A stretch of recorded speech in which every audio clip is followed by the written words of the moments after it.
નમસ્કાર, શો ટાઈમમાં આપનું સ્વાગત છે। પાલિતાણાની ખારો નદીમાં ગટરનું ગંદુ પાણી છોડવામાં આવતા નદીનું પાણી દૂષિત થયું છે।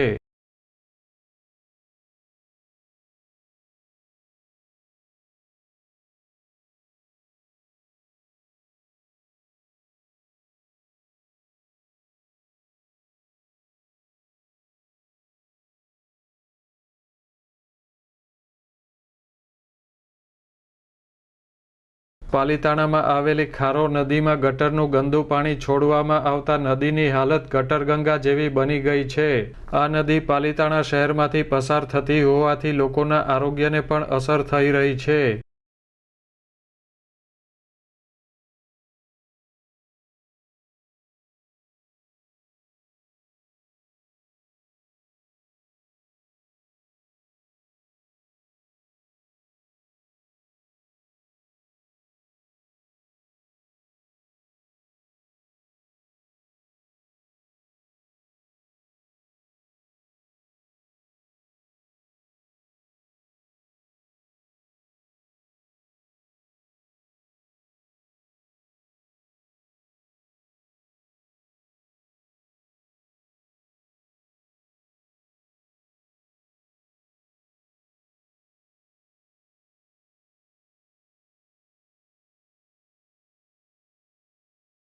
સિંચાઈ વિભાગ દ્વારા પણ છેલ્લા 2 વર્ષથી પાલિતાણા નગરપાલિકાને લેખિતમાં જણાવવામાં આવ્યા છતાં નગરપાલિકા દ્વારા કોઈ કાર્યવાહી કરવામાં આવી નથી।